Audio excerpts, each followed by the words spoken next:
who are learning what it takes to build a better world. We must rebuild trust for a better future. You're gambling with World War III. How dare you! Shoot them dead! It comes from China. Tensions escalating on the Texas border. Misinformation. Misinformation. This is extremely dangerous to our democracy. We had a more serious pandemic of crazy revolutionary behaviour. Comrades, the education system now is being organised to turn young people into activists to further the revolution. Marxism feigns or fakes concern for people and groups, particularly the oppressed. This is communism. There's no better word for it. Unless people are going to come back with a new personality and an evolved attitude, we're not going to win.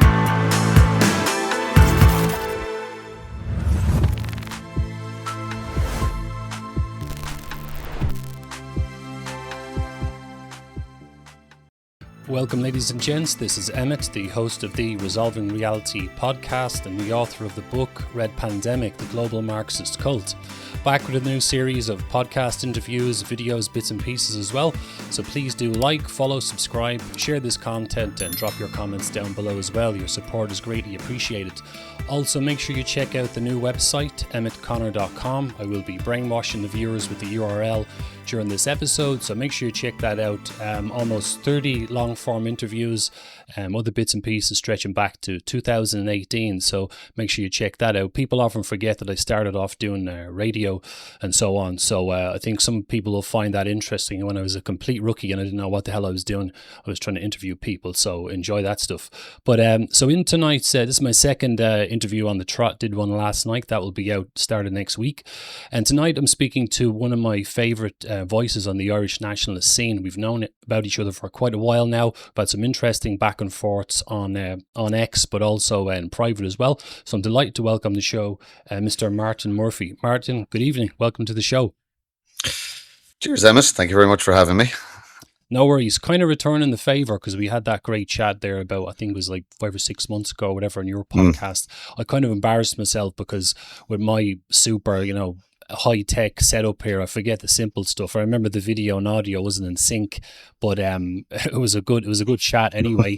I kind of know you as like a political figure, I suppose, kind of, and you've been interested in different things or different groups and so on.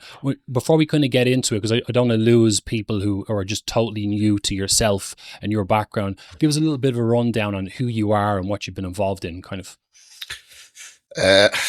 I'm just an Irishman, father, had kids, they're grown up now, but COVID, you could say, the pandemic, scamdemic, whatever you want to call about it, some would say it drove me crazy. It didn't. It just awakened me to stuff I had known for a long time, and I just made a decision to get involved in it. I got involved in local politics, got involved with nationalist political parties, and it's just quite literally been 2.5 to 3 years of insanity ever since. I tried to be a voice of reason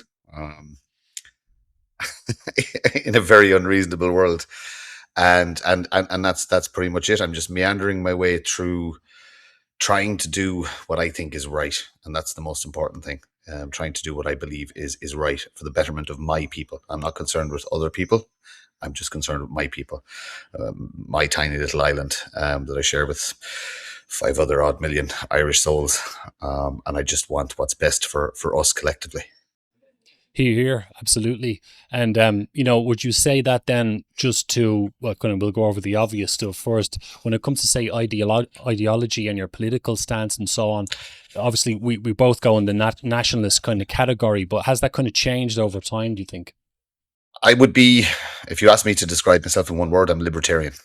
I don't want government. I don't need interference. I'm perfectly capable and have been perfectly capable for 40 plus odd years of managing my own affairs without state interference, without any interference. Less government is better. I believe in personal responsibility. Own it. You make a mistake, you fix it yourself. you do well, you give yourself a pat on the back. It's a case of nationalism is a very, very, very broad spectrum. There's a lot of people who say they're nationalists and probably believe they're nationalists, but that goes all the way from, you could say, centre left all the way to the extreme far right. My thoughts on politics, that it's a circle. It doesn't matter how far left or right you go, you end up in the same place. So like I said, I like the reasonable conversation. I will talk to the enemy. I will converse with the enemy. I will debate with the enemy, because everybody is entitled to their opinion, except the Marxists. It's quite simply because it's been tried, tested, and failed numerous times. The ideology does not work. It leads to death and starvation. So they're one of two sets of people I won't entertain, or an ideology I won't entertain, because I know it to be harmful. Well, that's good. I'm getting good at this. I'm choosing my guests well. I think you'll fit in around here for sure. We're on the same level there. And okay, just to dive into some other things then. Actually, before I go into that, I totally get what you mean about we'll definitely get into the nuts and bolts of it, about, clearly this globalist, internationalist agenda that's going on, whatever people want to call it, globalism, global communism, whatever, New World Order, the conspiracy types or whatever. Clearly this idea of nationalism seems to be the kind of antithesis to this globalist thing, or the idea of having structure, or sovereignty, or separation from the international. Am I making sense here, or what?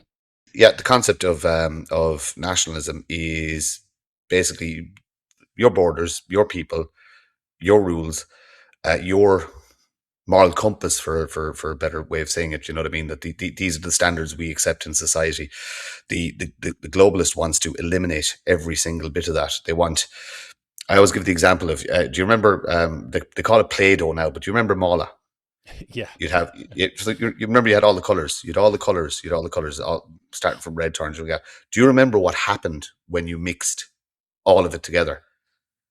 Eventually it lost all its colour, and you got this big blob of grey, lifeless. It was grey, lifeless, dead clay for all intents and purposes. And that's the easiest way you can explain what is globalism. Globalism wants to take all those individual colours, all that individuality, and turn it into this just lump of clay that then they can control. They can mold into whatever they want. And your individuality is the most important thing that you have.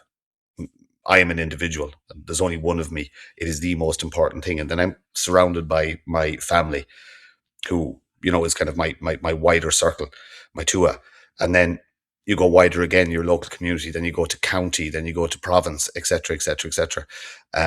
That's who we are. We're clans. We're small little groups of people. And they want to take that away, because the second we stop being our clan and stop realizing that we are our own individuals, we're just easy to control. We're worker bees that they'll happily tax into oblivion, use you for what your production value is worth, and then get you to get into the suicide machine. And it sounds grim, but this is already happening.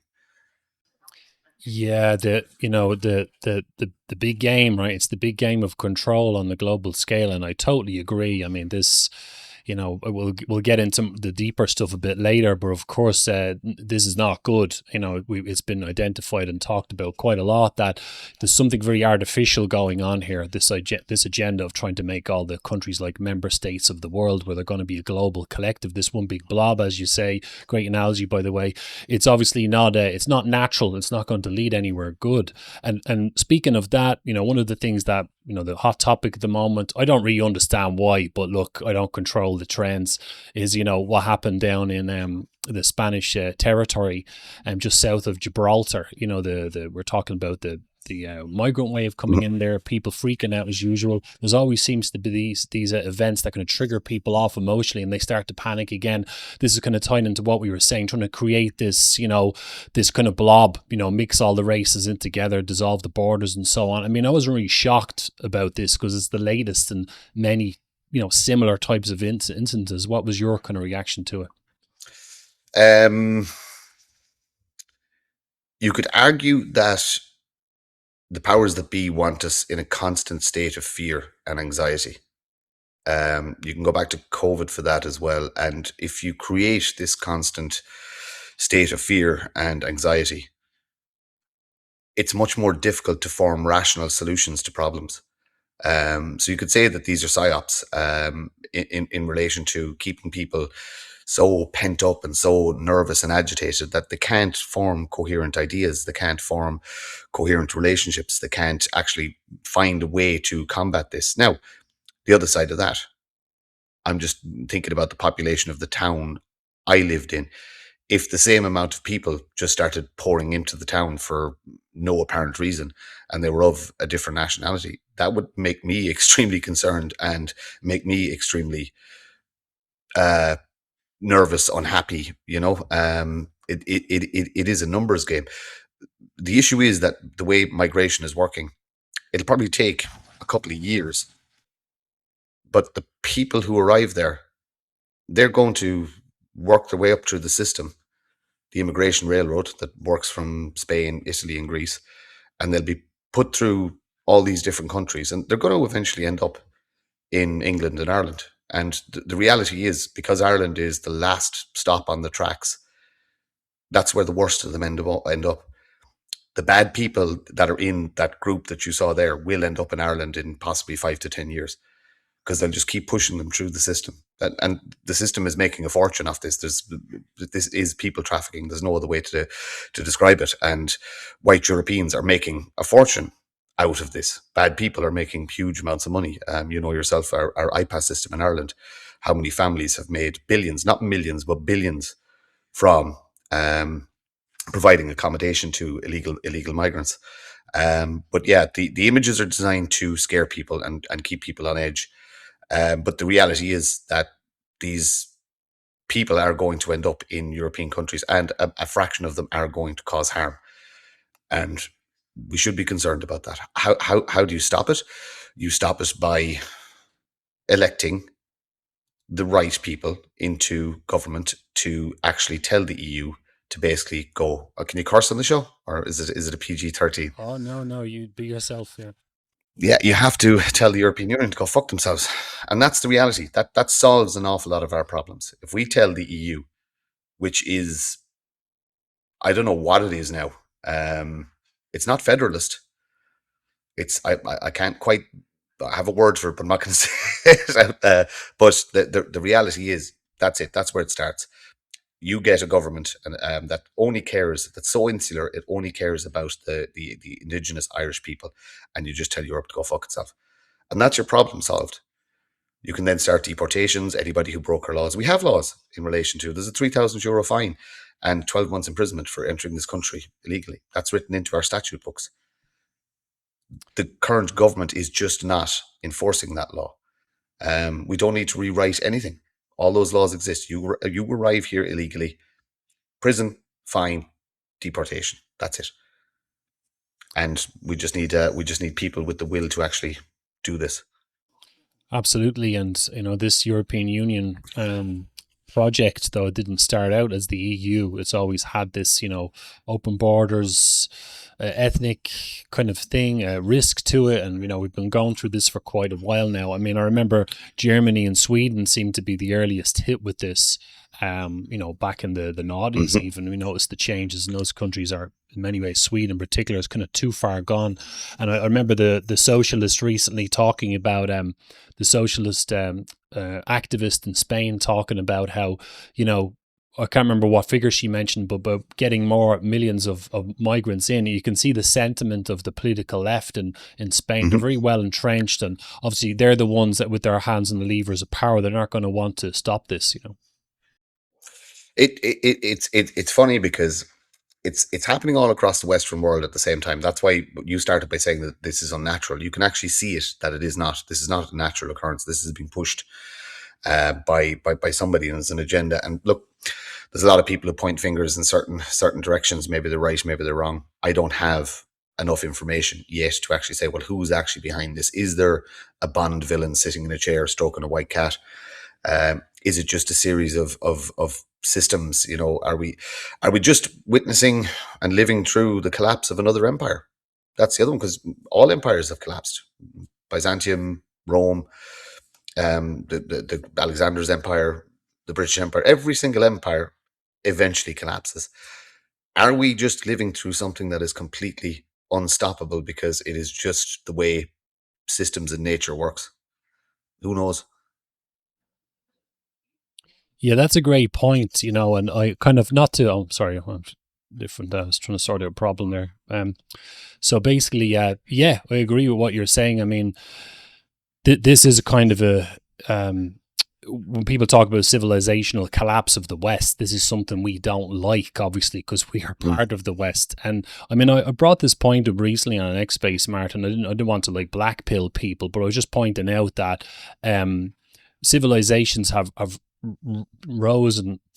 risen and fallen before. Even in the 20th century, there's been an awful lot of changes. You look at like pre-World War One, you had the British and the French rocking out, the Ottoman Empire, the Austro-Hungarian Empire, and a lot changed. And then you had the era of communism, which changed the map quite a lot as well, and that kind of fell apart, you know, 1989 circa. So it's like, you know, I'm not saying that we shouldn't fight back and try and stop this, but I think also there's the element of probably we'll get into deeper stuff later, but what I'm trying to get at here is I see a certain amount of how shall I put it?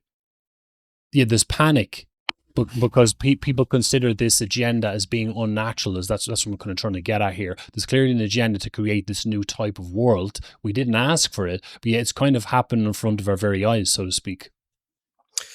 But I suppose we're lucky in a sense because we're an island nation. We with will, political will, and societal will, we can be outside of this. We can let whatever the world, you know. This is the thing about borders. We're not responsible for what happens in the UK. We're not responsible for what happens in Germany. We're not responsible for what happens in France or anywhere else. We're only responsible for what's happening on our own island, and that's the only thing we should care about, and we should focus on. And if you want to fix, and then you can push your ideas outward. Fix your own home first, and then you can fix your ideas.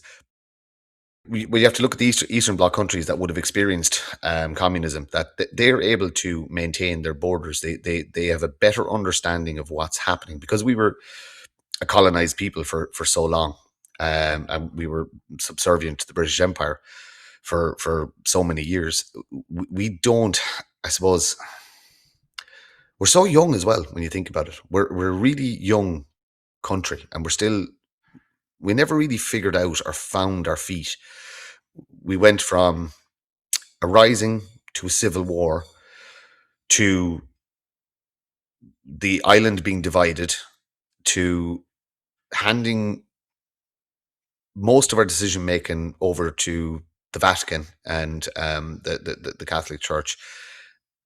Then in the 90s, the country got wealthy, and we handed essentially our essence over to capitalism, to money, and that became the new god. Everybody wanted wealth and 2 houses and 2 cars and this, that, and everything. I always say the cycles are getting quicker.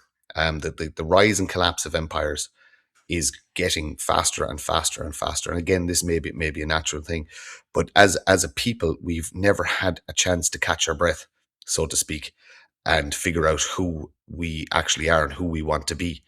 A certain cohort want to be globalist and international. Those people seem to excel in the political system for some reason. Those more traditional, who want a homogenous society, a safe society, a traditional society,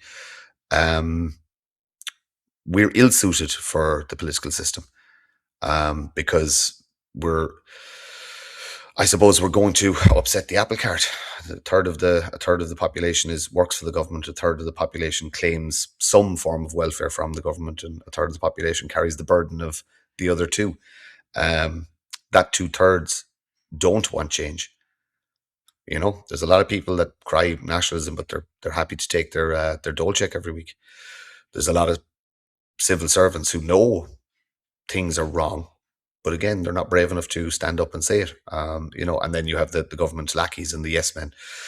You're not going to change them. You're never going to change them, because the only thing you can do is threaten them, essentially, and that's threaten them with losing their seats. Or you could be more extreme if you wanted, but basically you need to make them retire. That's the only way to get them out. Leave, enjoy your pension, stay over there and be quiet, and let more insular people govern for a while.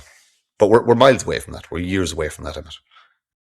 Yeah, a great point. So that's one of the things that annoys me, when people say stuff like, I agree with the sentiment, but say we were looking at the clips of the immigrants there and stuff like that, and people say stuff like remigration, like close the borders. I'm like, okay, that's great. That's like me saying I want $1 bajillion by next week. It's just not going to happen. I don't have the means. Like, I agree with the sentiment, but like to have that happen, as you say, you need people involved with a certain mindset who, more nationalistic, want to resist the globalist agenda, and they don't dominate the system enough at this point in time. They're not even in the system, to be honest. So when people talk about, I would do this when I'm in charge, or this is what we should do, I'm like, that's a great idea, but we're miles away from that step at this point in time. Yeah, absolutely. But what we need to start with, and I suppose what I've learned personally from politics and running in local elections and being involved in political parties, is that there's a lot of people who claim, from the nationalist point of view, that they're on, they want change, and they're on the side of Ireland and et cetera, et cetera, et cetera. But then you realize they're actually getting paid by the EU. They're actually on the EU payroll. And you're kind of going, well, how does that work? You're essentially saying you're doing yourself out of a job. So I question people's integrity in relation to things like that. You then have absolute headbangers, and I do respect people's ideas and opinions, but there's a lot of people out there who society has broken or damaged, and some of their ideas are just bonkers. Yeah, this is it. And I noticed as well, and this is probably getting into the psychological stuff earlier than I thought, but the way, like, this globalist agenda has meant that this is an issue that we are faced with in today's world, right? And a lot of people are gotten on board with that for whatever reason. So they're clearly not brainwashed with the globalist thinking, or like what we would call leftist thinking, but they've attached themselves to nationalism.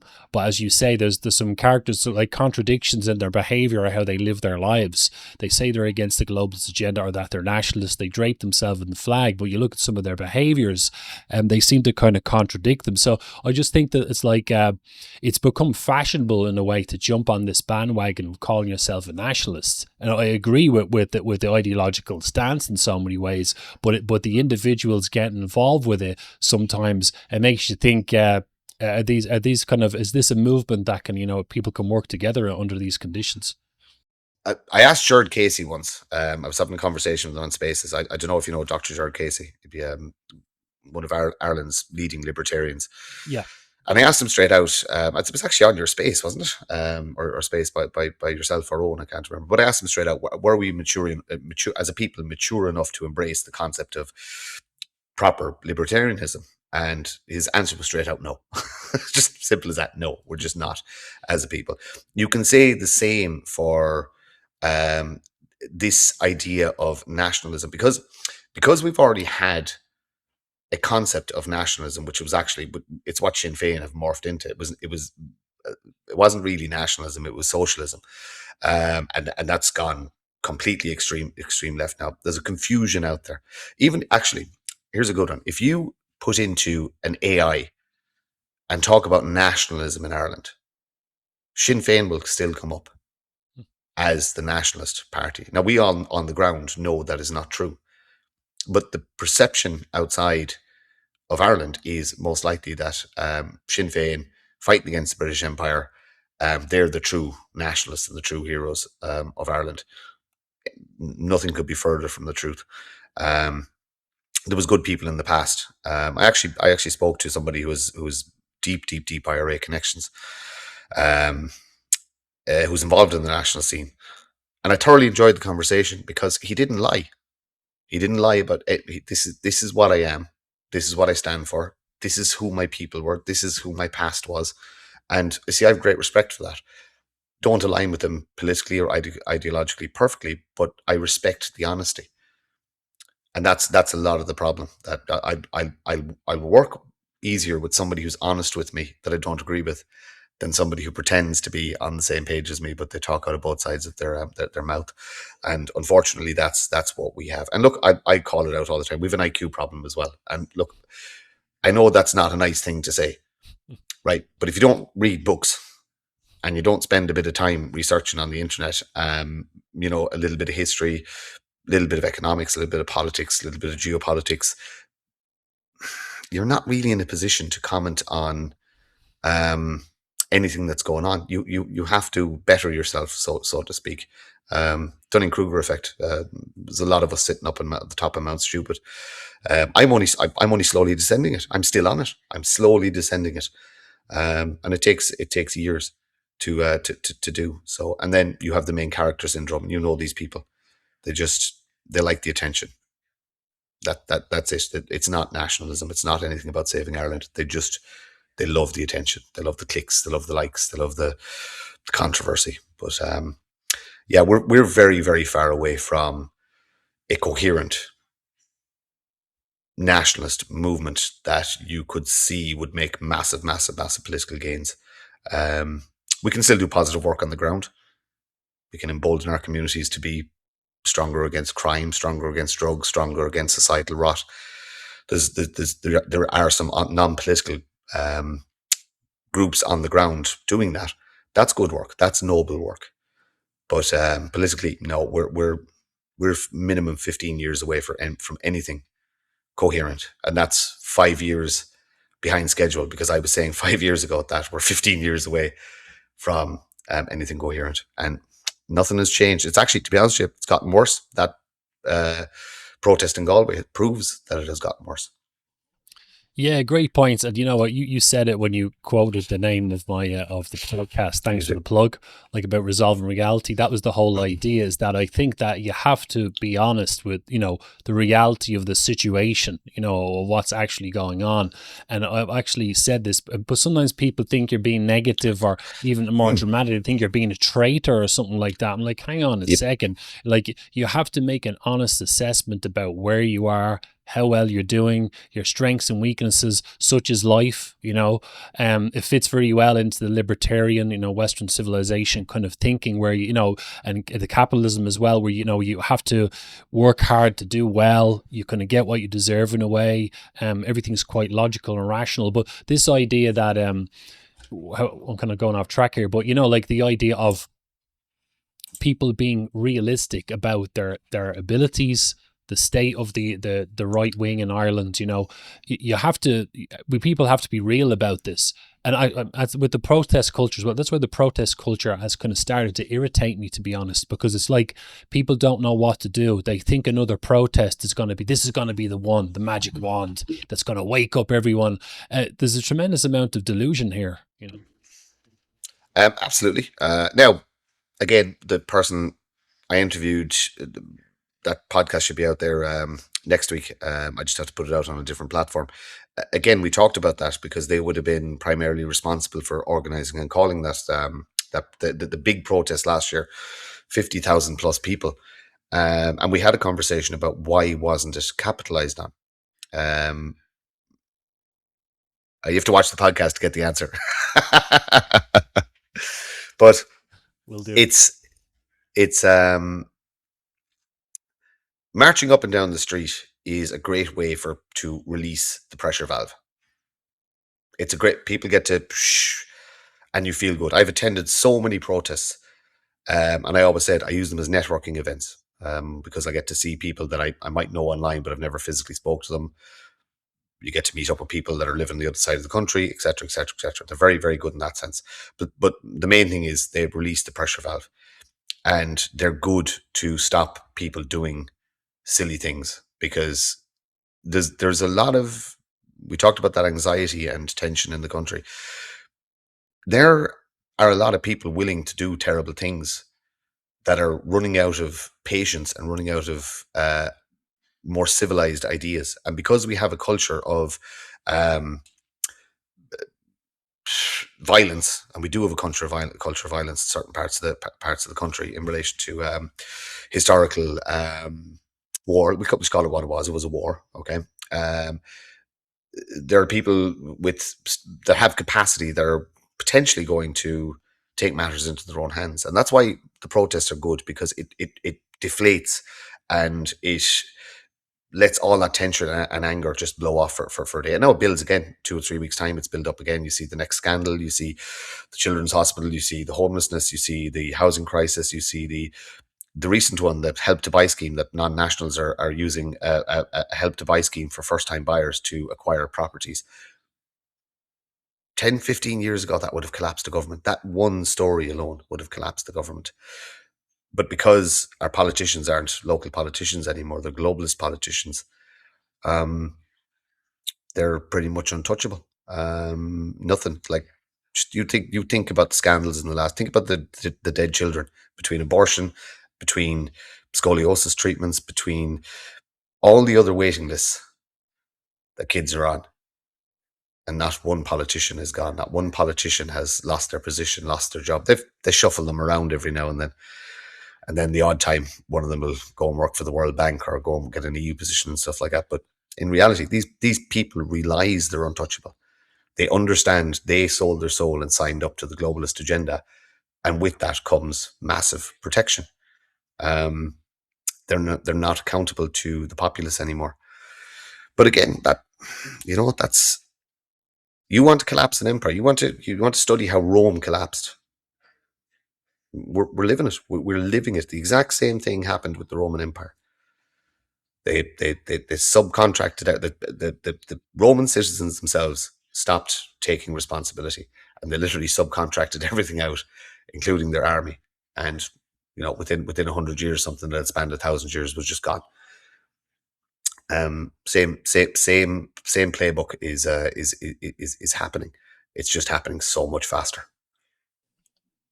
That's a great point. You said so much great stuff there, but to take up that last thing you mentioned, I think there's kind of a lesson in that, because when people, another way we've been distracted in Ireland for decades, living our lives, the whole Celtic Tiger thing, entertainment, the internet, all this other stuff has been going on, taking up our focus. And meanwhile, this globalist agenda has been kind of gathering pace for over 100 years easily. It's like people have lost. Now they're starting to become more interested in politics and national sovereignty and being, getting no degeneracy and all that. Now when things have become at a critical level, it's like, I wonder if there's a lesson in that time into history, like you said, that people were kind of like asleep and this thing has kind of crept up on us, so to speak. Do you know what? It has and it hasn't. It's not that long ago we were a poor country. The electrification of Ireland was still going on in the 1970s. People in the 1980s, in some areas, still didn't have indoor toilets. We went from being a poor country to a tax haven for multinationals in a very, very short amount of time. And again, we never got a chance to breathe. Like my generation would have been right in the boom, the massive boom of the Celtic Tiger and people getting wealthy. And the amount of people I know that, because of that massive boom, they overstretched, they overleveraged, they overmortgaged. And some of these people ended up killing themselves because the banks were coming for everything they owned. If a country gets wealthy gradually, your society has time to adapt. We literally went in the space of 5 years from being a relatively poor country to one of the, on paper, best performing economies in the world. And the political class bear responsibility for this because they allowed it to happen. They allowed the good time, kept them in power. Good times, yeah. Lowest interest rates, let people borrow. Everybody can have 2 houses. Everybody can have 4 cars. Everybody can have 3 holidays a year. That's not real. That's not the reality of life. The reality of life is you used to, if you wanted a holiday, you had to save for it. If you wanted a car, you had to save for it. If you wanted a house, you had to work 2 jobs to be able to borrow enough to get it. And that is the natural order of things. You have to remember, we were nicer people as well when we had nothing. We were friendlier. We spoke to our neighbours. We looked out for each other. We helped each other. Second, you bring money into it. Greed is the sin. It's the worst of all the sins. Greed and wanting more and looking over at your neighbour, coveting what they have. I want more. So I'm lucky. I never got caught up in that. I have no debt. I'm nearly out of the system completely. The government, I don't pay taxes. The government steals from me, but I'm in a position now where they steal so little from me. I live what I preach. I spoke about the boycott. I don't use any service that is state run or state. I don't use the foreign barbers. I don't use any business I believe is scamming our system. I don't use. So it does limit my choices. I use cash 99% of the time. You have to live it. This is the starting point. This is the starting point of how we fix the problem with globalism. Stop consuming. That is the number one. You don't need a new anything. Buy a needle and thread and stop consuming. You don't need Temu. You don't need Amazon. You don't need anything. Now, if you're starting off in life, and you're young, you're going to need to buy a few bits and bobs. But most of us have. I have 2 screens in front of me. They will last. I don't ever need to buy another computer screen. I have a microphone. As long as it's working, I don't ever need to buy another one. I have a camera. I don't ever need to buy another one. My computer is probably 10 years old. I don't need to upgrade it. It's fine. It's working. It does exactly what it's supposed to do. I don't need the latest model. I drive, my car is a banger. I will never, ever, ever borrow money again. So I will be driving bangers for the rest of my life. And this is why I'm confident to say, and why I'm able to say the things I'm able to say without any fear or doubt or even worried about retribution from people, because I live it. I live this experience. And that's how I'm going to hopefully nudge, change, influence ideas, by just saying, look at this nice little simple existence. I'm extremely happy. And no one can touch me. There's no organization or government that can cause me any harm whatsoever. I also understand the law, so I know well enough not to break it. I won't give them tools or weapons to use against me. I've gone off on one of my rants there, haven't I? that I do. Yeah, but it makes sense though, because you did say right at the start that when I asked you where you are politically, you said like libertarian, and this is exactly what you're kind of describing: personal sovereignty and so on.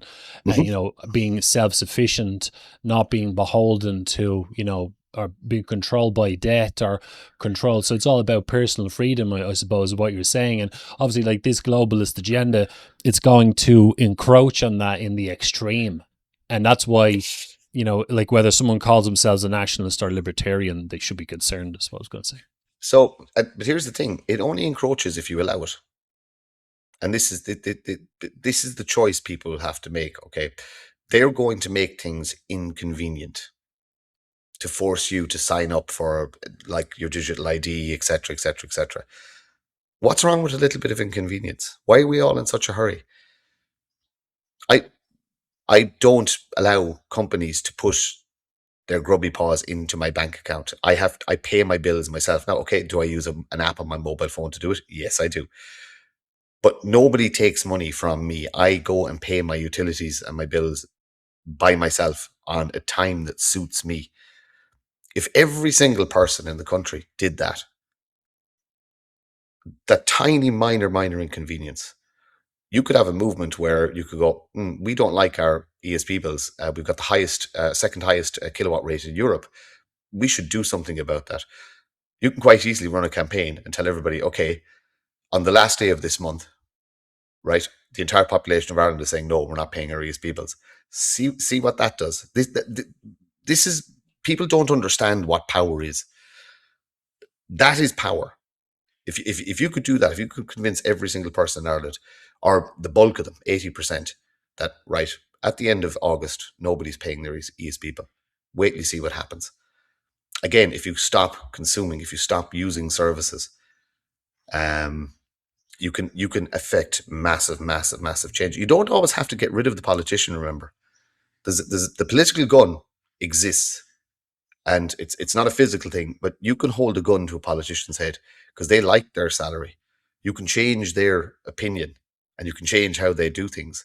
And like I said, fear is a wonderful tool. The politicians need to be a little bit scared.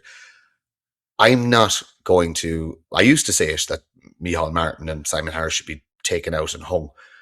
You know, I don't say that anymore. I realized it's not. It's not constructive to you know what I mean, to do so. I'd rather have the gun to Micheál Martin's head. The EU has a gun to his head. I want to change who's holding the gun. I want the Irish people to be able to hold the gun to that man's head. I want him scared to go outside his door because of the decisions he's made, come out and apologise and then start undoing them. And once they do that, fine. Grand. You know, you enjoy your big political class salary. Just stop hurting my people. You know, that's the short-term solution. And like I said, the long-term solution is you have to have generations of smarter people. We also have to, and I don't know what your stance would be in this. I don't believe non-nationals should have anything to do with the governance of our country, from local politics all the way up to top. If somebody has a different ideology that doesn't subscribe to a kind of a Christian moral compass, I'm not saying you have to be Christian. I'm just saying the Christian moral compass is Western ideals. You've no place in Irish politics. If you don't have a genetic connection to the land, you have no place in Irish politics. I really am anti-foreigner, and in relation to people governing our country, the likes of Dr. Umar al-Qadri, etc., people like that, they have no business. They're here to peddle their ideology. All that does is put more dirty clay into the pile we already have. We need to fix our own problems first, which means we need to be homogenous. We need a majority of white Irish people in this country governing ourselves. And once we get that sorted, then we can look at the bigger global issues and immigration, and you know what I mean, what should we allow? You know what I mean, is our foreign ideologies, foreign religions, are they welcome in our land? You know what I mean, should we be a bit stricter on how we control the people's integration? Should we have forced integration, as in a case of, look, these are the rules that you have to abide by, these 20 things, and if you don't, you're not welcome here? You know, conversations for future episodes and further down the road. But it is stuff we're going to have to, as we find out who we are ourselves, these are things that we're going to have to decide. Some of them might be harsh, some of them might be seen as being harsh, but you know, I want to survive. I want my children to survive. I don't mind being extreme to do that. Yeah, absolutely. Well, yeah, you know, the way I don't feel that it's extreme at all when you look at, say, what's happened again with countries like Sweden, who are a little bit further down the tracks with all this. Swedish people in many ways have been considered second-class citizens and actually mistreated because of all this stuff. And I do agree that, as you said, you know, having people involved in positions of authority and so on from elsewhere who have no connection to the land culturally or genetically or whatever are obviously not in it for the right reasons. And I think it's more that they're collaborators I'm concerned with. It's obviously there's a lot of Irish people who are okay with that. Otherwise they're either, you know, acquiescing or apathetic or whatever, or they just they strongly believe in this idea of multiculturalism and diversity so much. If you try to object to what they're saying, they'll just call you racist, and you'll say, no, I'm not a racist. I just think Irish people should be in these positions of power and influence. They're a minority, believe it or not. The actual staunch Marxist in governance, they're actually a minority. What you have is cowardice. And the majority of our political class, when push comes to shove, they're cowards. Like, you know, they're the kind of people that would, if foreigners or strangers or whoever kicked in their door, they'd hide behind their wife and kids. They have no testosterone, they have no aggression, they have no courage to actually fight for something. They just go along with it. And because the Marxist shouts louder than everybody else, they just go with, oh, geez, we'll just go with that team. It's probably the safest. You know, and that's how your centrist population politician operates. The left are shouting louder at the minute. And listen, you have to give the Marxist credit. They're smart. They are smart. They've been wiring their way into every system and organization for a century. They're in everything. The ideology is pride. What is pride? It's Marxist ideology. What is all the extra letters at the end of Marxist ideology? What is the destruction of religion? Marxist ideology. All the things that have happened. It is, you can track it back. Now, I think there's a bit of a trifecta going along. I think there's an Israeli problem. Israeli problem is the wrong word. Zionist problem. There's a Marxist problem, and there is an Islam problem. All three want to dominate to varying different degrees, and there's argument as to which came first, the chicken or the egg. You know what I mean? You know which is the oldest one. You know which one has had most influence on the planet since the late 1800s, and then you know about an old one again that has dominated Europe before. The people don't realize it. Europe was already conquered by Islam. The Iberian whole in Iberia. If you don't know what the Moors are, go look up the Moors and look how long it took to drive them out of Spain, Portugal, parts of France, parts of Italy. You know, Europe has been conquered before, numerous times. I think, yeah. But numerous times. But even before that, like Eastern Europe has been conquered before by the Huns, by this has all happened before. It's just now we all have mobile phones and we've got technology, and you can see it in real time. It's not men on horseback with bows and arrows and swords anymore. Wars are more or less economics now. It's money. You know what I mean? That's how they're fought, and long range ballistics. But somebody somewhere realized, and again, you go back to this glob of grey clay, that you can use people as a weapon. You can economically collapse countries by flooding them with people who are going to end up on welfare. We'll use Germany as an example. Okay, you put in an extremely left-leaning green government into Germany. They close down all they go towards renewable energy. They close down all their production for the most part. Their heavy steel industry, etc., etc., etc. They shoot themselves in the foot in relation to cheap energy from Russia. All the while, they have open borders. So they're destroying their economy from both sides. They're actually allowing their social welfare receipts to skyrocket while simultaneously destroying the only thing that keeps their economy afloat, which was cheap energy, essentially. So they could actually be a manufacturing country. There's no logical explanation for that. You can't. There's no one's ever been able to come out and say, well, this is the reason, this is the reason, this is the reason. It's nonsense. It was economic suicide from both sides, from the bottom for the people who have to give social welfare to the top, to the people who are actually making a good living and had a good standard of living, and everybody went along with it. It's very, very, very strange and very, very, very unnatural. But nobody's backtracking, even with the Greens gone across Europe, because the Greens have more or less collapsed all across Europe. The policies all still remain. Yeah, and the even I was just thinking as you were speaking, I was thinking about what's going to happen with the UK. You know, where they're starting to wake up now to the power of the thinking of the Fabian society and the subversive leftism that's kind of taken the country. Even though they managed to get out with Brexit, it's taken what was the British Empire in the past. You know, okay, we've got some issues with that being Irish and stuff, but also it can't be denied that there was a massive downturn in the patriotism, you know, because these people are in positions of influence and authority have kind of steered the country in a different direction. But I was thinking as well, though, say, in terms of, like, say, we're going to mention the groups in Ireland, because you know the way people always bring us back to, like, what's the solutions, right? How can we put the brakes on this globalist thing? People think, right, how can we get organised? There's been several different kinds of groups set up on the political right in Ireland, but as we've talked about many times before in public and in private, they seem to collapse. There's nothing that seems to be coherent and stable. There's probably just the National Party, but why do you think this happens? Like, it seems to be just a recurring pattern, really.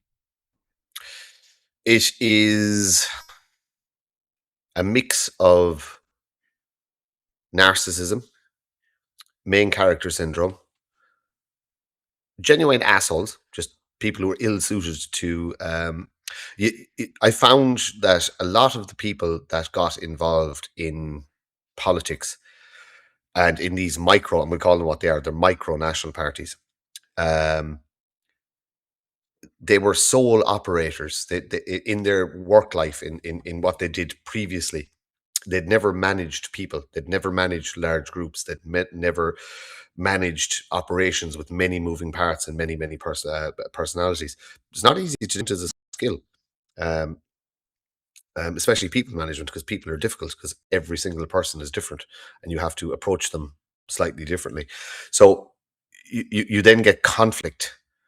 And we're not very good at conflict resolution. Couple of egos, you know, are a little bit more sensitive than others. You could say potential amount of state interference. You can say possible subversion of the left. Marxist is a chameleon, so it wouldn't surprise me if there's one or two people who actually lean an awful lot further left than they lead us to believe. But like I said, look, from the Irish Freedom Party point of view, the one I was involved in, that was quite simply a leadership struggle. It was the most senior, long-standing people in the party did not want to do another 4 years with the leader, and an attempt was made to oust him, and everybody saw publicly the calamity that came after that. That was it. There was nothing else to it. It was literally, as happens in political parties all the time, there was a shift to remove the leader, and that's it. In relation to National Party, Barrett and Quinlan had their fallen out for whatever reason, and they went to the ELC, and the ELC decided that it was Quinlan's party, not Barrett's. That's the National Party. They're doing what they're doing on the ground. Fair play to them. And the Irish people, it was kind of like a micro version of independent Ireland, if you know what I mean. It was just individuals, if you know what I mean, flying under the same banner, but nobody had, you know, there was no strict rules or guidance or like that. You just basically run under this banner and off you go. They're not doing an awful lot at the minute, but they're still there. They're still registered. So fair play to them. Ireland First was another project I was involved in. A colleague of mine was invited to take it on because the previous party president had said publicly he was leaving politics. Again, an ex-member, unfortunately, was unhappy with how that happened. Went to the ELC, and the ELC made a decision. Initially, decide with us, and then on appeal decided no, they were reverting it back to its previous membership. So look, there's an awful mix of stuff in there, but the reality, when you boil it down, is we're not mature enough yet, and it is simple as that. Everybody thinks, an awful lot of people think, their solution is the only solution, and if you're not with them, you're against them. Whereas I realize that it's going to take a huge amount of compromise. We're all going to come to the table with 10 ideas, and 100 people are going to come with 10 ideas, right? So that's a lot of ideas. So out of all those ideas, there's only 5 of them that are actually going to probably make it into policy from the whole 100 people with their 10 ideas, because that's all you're going to be able to get people to agree on. That is politics, and I don't know why people don't understand that. It's also management. It's basically, you get the crap from your bosses, and you done the crap, and you go, oh my God, how am I going to get my team to buy into this? This is rubbish. Because normally, the higher up the food chain it's coming from, the more ridiculous it is. So you just get your pen and you go, we're taking that out, we're taking that out, we're taking that out, we're taking it out. And this is what I bring to my team, to say that, okay, listen, I've got 10 pages of stuff from thingy. This is actually what we're going to do, and just ignore the rest because it's nonsense. And that's it. And then they bring it to their teams. And by the time, this is also, by the way, how bureaucracy works.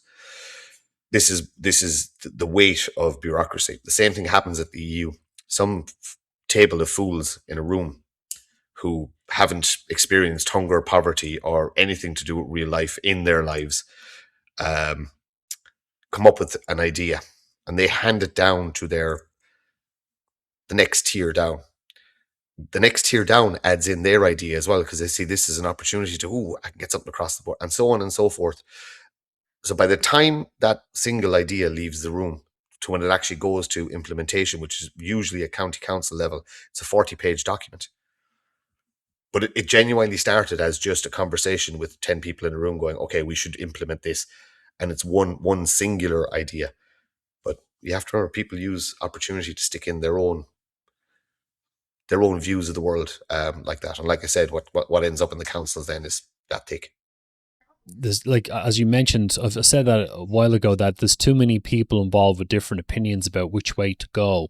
Mm-hmm. We've got a problem on the Irish right with numbers, because it's such a small country. The political right's only a fraction of the population, and it itself is divided into different groups. And people have different ideas about which way to go. You're going to end up with no one's really effective because they're not big enough and powerful enough. I mean, even the National Party seems to be the only one kind of standing in some ways with, a certain amount of membership and structure, but obviously they're nowhere near impactful enough to get into power, because then it's not just numbers. You're obviously got a well-entrenched system that's probably, they haven't had to cheat that much, but they could cheat and, fiddle votes if they really had to. So, that makes me think the efficiency problem and getting strong, large group full of large numbers together is kind of like the priority. And I don't know if that could even be done in a way. Well, at present, we are the People's Front of Judea, the Judeans' People's Front, and I can't remember what the third one was, but splitters anyway. Yeah. The reality is, because, do you believe in genetic memory? Yeah, I'm familiar with the concept. Yeah. So again, I spoke about it before. We are at heart clannish people. Our tuas were 3 to 500 people. That's how Irish people lived. There was 155 or 100 and whatever amount of kingdoms. And that's how Irish people lived. And you were in your kingdom. You never left your little kingdom. To be the equivalent of kind of a province in a county now. You had your king, and you had your druid, and your brehon. You had your metal workers, and you had your cattle, and your this, that, and the other. But the biggest thing you do was actually go and steal the neighbours' cattle. There'd be markets for it. Like this is how Irish society operated. You go and rob from the kingdom. Until the High King called you together for whatever, you had to go and fight somebody else, the Ulster lads or the Connacht lads or whatever like that. But that was how Irish society operated, and we're old. We're very, very, very old, and we had laws. So there's a little bit of that in us, which is why we can't get together. Like if an Irish Rupert Lowe appeared on the scene, completely unapologetic, saying, "I don't care. This is what we're doing." Would you follow him? Would you get in behind him and say, "Yeah, I'm supporting this"? Yeah, I don't know. Well, as usual, I do my little analysis and see if they're worth supporting. But I can imagine, like, I don't want to lead you where you're going with this, but obviously in Ireland you have immediate amount of suspicion and negativity, and he'd be annihilated. He'd be annihilated. He'd be taken down in a matter of minutes. Who's he? Too big for his boots. Don't tell me what to do. This is the issue, and this is why it's better that we concentrate on local positive work on the ground, ensuring your communities are safe.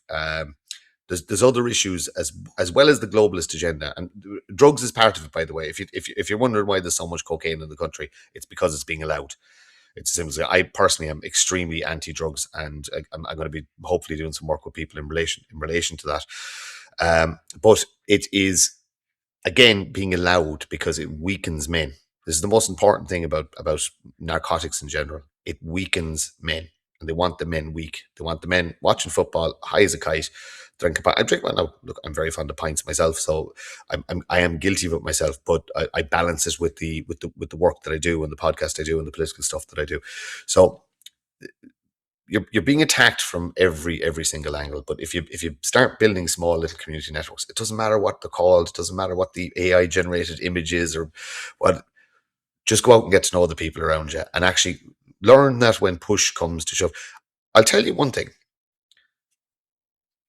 I would be a very handy neighbour to have if things went really, really bad. That's all I'll say. I am extremely ready for all eventualities. We'll say bar the asteroid or the tidal wave. I'm pretty okay for everything else. I have my power set up. I have my ability to live indoors, outdoors, without power. I have means of hunting. I have means of. I'm good. I'm fine. No problem. Took me 10 years to gather up everything I need. Wasn't even a big spend, just a little bit every week and stuff like that. So I'm okay. Everybody else needs to get okay. Plan for, because they're not going to stop. The globalist is not going to stop. They only stop when we collectively say no. And that means 5 million Irish people all on the same page. You have to drop the left. You have to drop the right. You have to drop it all. It's about the survival of your people. Now, if you're, is it pronounced icophobic or icophobic? What's the, when you hate your own people? Icophobia. I'm icophobia. not sure. Icophobia. You got me there. I'm not sure how to pronounce it. Icophobia maybe. But if you're that, that's somebody who hates their own people. Then you have to go as well. You're not welcome in my land if you hate your own people. You need to go with the people who are causing us harm. I don't care where you go. You're not staying in my land. And we do need to take that approach. The traitors within is primarily why every Irish rebellion collapsed in history. Everyone, they were nearly always betrayed. And we do need to deal with that as a people. It's about, again, it's about reality. As a people, what issues do we have? We have an issue with traitors. We have an issue with people who are embarrassed about being Irish. You know what I mean? They don't like the fact that we were seen as, not the brightest of people in the past, and we're a bit crude, and we're a bit this. But again, that was British propaganda designed to, make us look like that. That wasn't who we are. We're actually more ancient than Britain. We're older. Our Brehon law existed far before any sense of Britain existed. Like that Brehon law, while Britain was being colonized by Rome, we had a fully functioning clan society with the most. You think EU bureaucracy is bad? You need to read Brehon law. And realize that one of the books I read had 5 pages of law just dedicated to bees. Bee law. Yeah, I'm not. It's Joe Keller. There's Joe Keller wrote a book on Brehon law. She's a couple of books on mythology and stuff like that. I'm almost sure it's Joe Keller, but get the one on Brehon law. It's a great book. It's written whimsically, but if you want to see what a complex society we had, you're going back 5,000 years, like that this society existed and these laws existed. Before any of the big civilizations, before the written word. Now, technically, we had the written word, we had the tome. So even that, we were writing before an awful lot of civilizations had any form of like Newgrange is older than the pyramids. We're an old people, and we had society, we had structure, and that's still in us.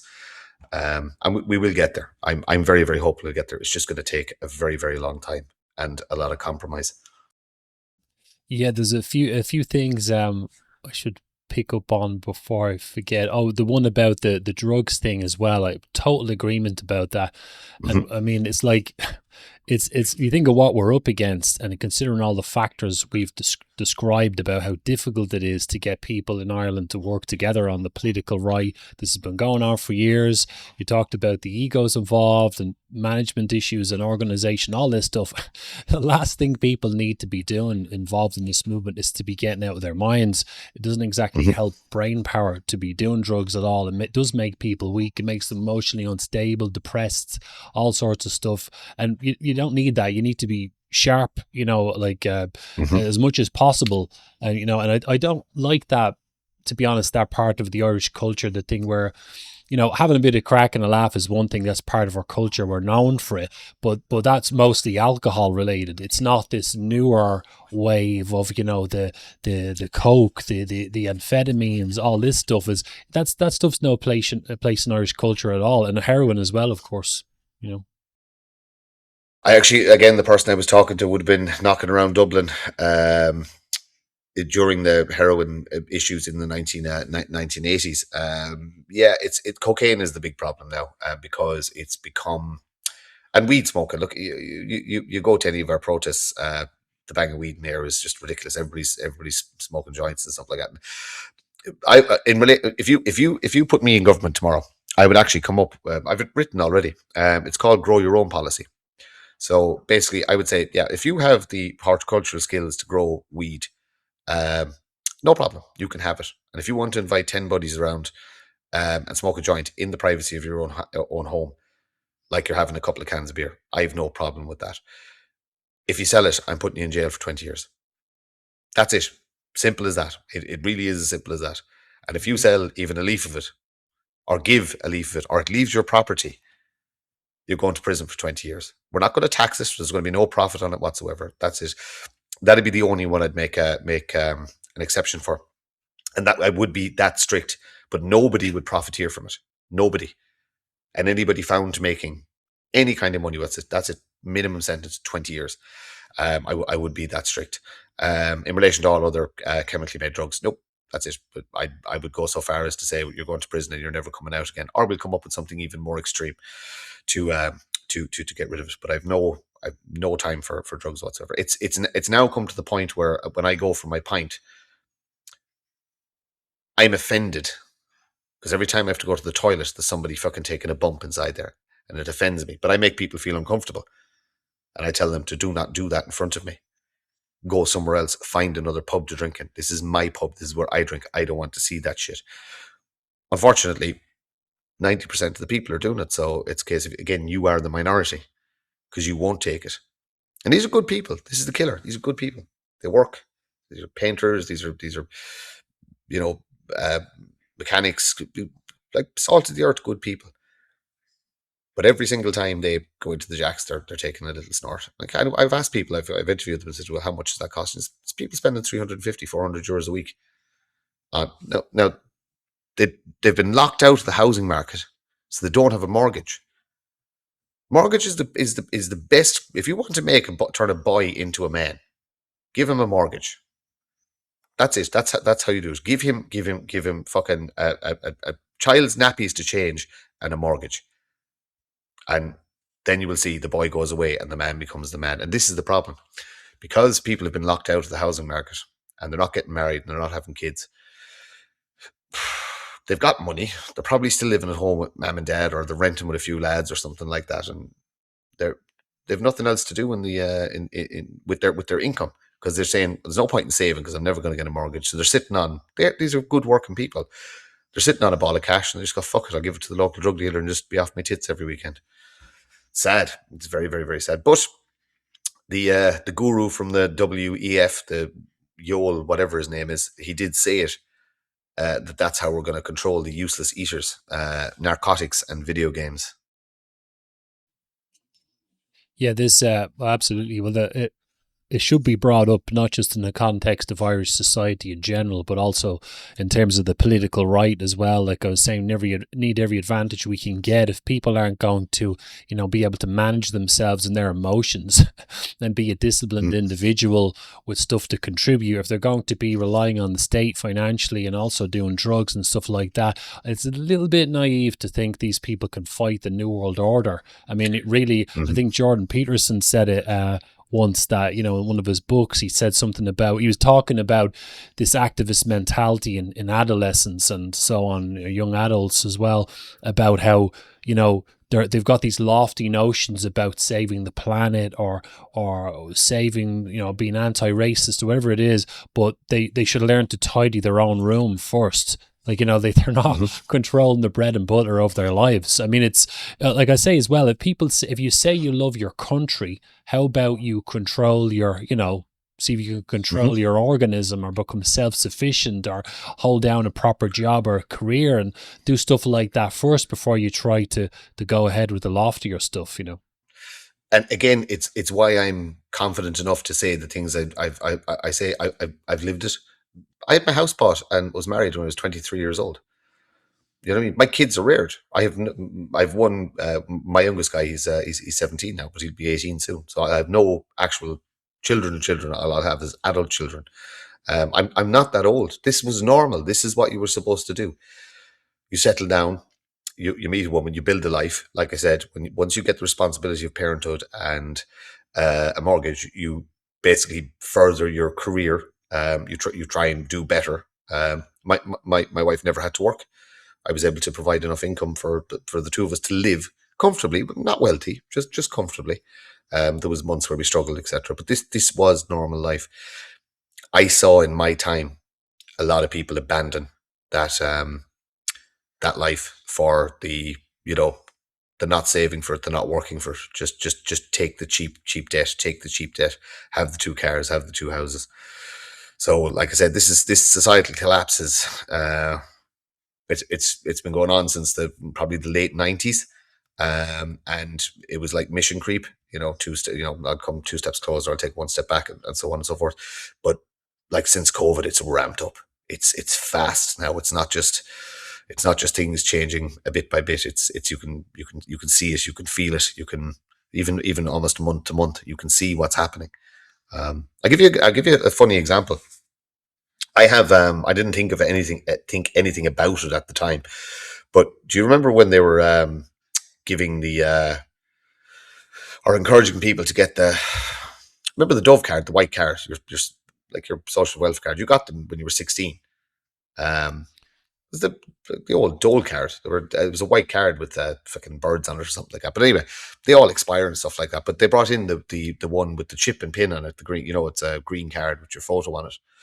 And years ago, I got one. Just thought it was, look, you need this to operate within the state. This is the new thing, and I thought nothing of it. Do you know what I mean? It's basically it's like another ID other than your driver's license. I used to always have to give 2 IDs for whatever you wanted to do. If you were getting a mobile phone or something like that, you had to have 2 IDs. And I didn't have a passport at the time, so I said I'd get this ID. And it's an old photo. I actually look very like Edward Norton out of American History X because I have a shaved head and I have a goatee.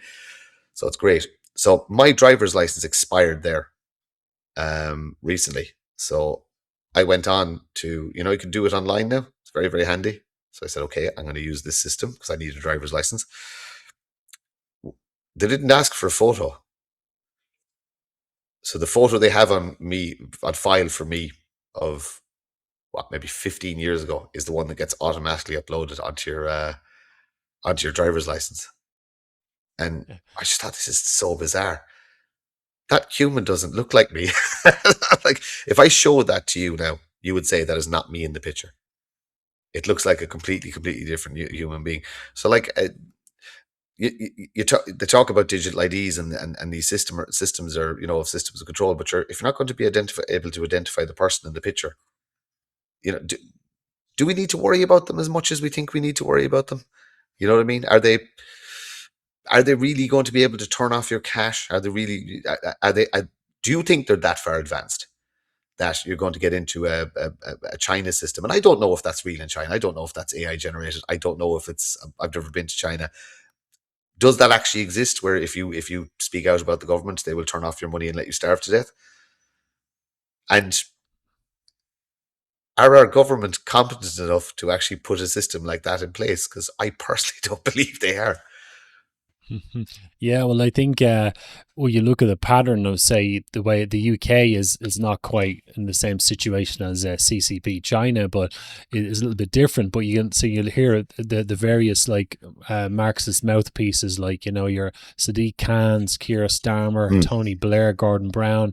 They're all talking about Blair was one of the people trying to push the COVID passport thing and this ID thing as well. So there's plenty of them involved who want this to happen. Now, Ireland's probably a little bit different, but if we're looking at the trends, look, we never thought that, say, there was going to be this pandemic that was going to keep us all locked in our house. We thought that was far-fetched. Like, if you'd have told me in 2020 or 2021 that I was going to have to not go somewhere for a while because of this stuff that was going on, I would have laughed at people, but it happened. So, I know what you mean about the competency of the Irish government, but maybe if they follow EU directives and they have they want to go along with this, people will be brought in. I mean, the way people always say, I would never go ahead with that if they ever try to do it to me.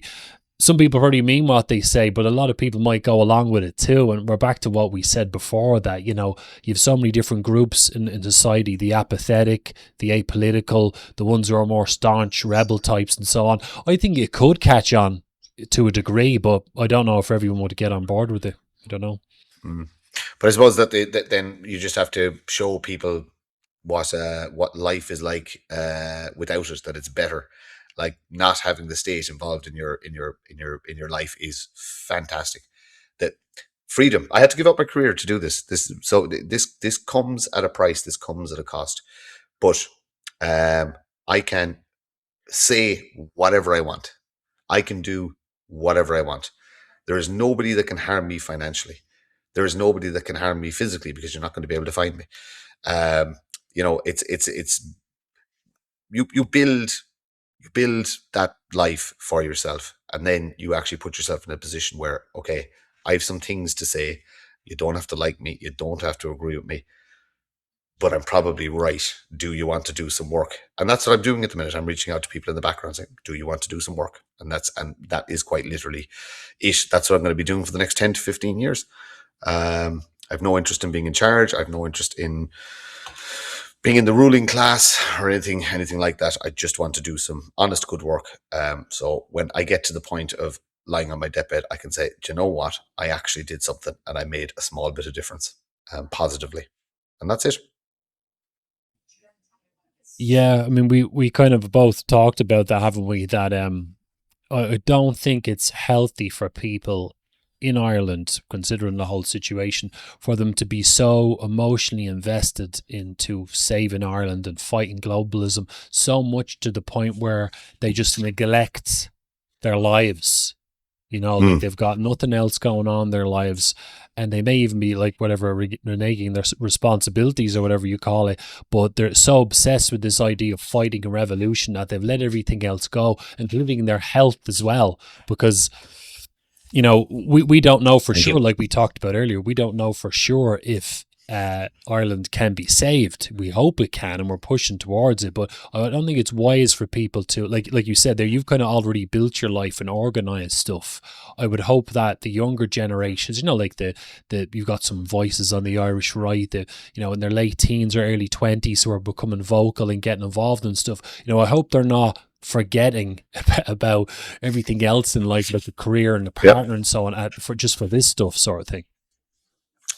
There's an element of that. Now, I'm going to say some things that you're not going to like, and I know you're not going to like them. There's a whole generation is going to have to be sacrificed, and that is a reality, because you're going to have to use some pretty nasty tactics and propaganda techniques to get people on board to what needs to be done, because you have to build a support base.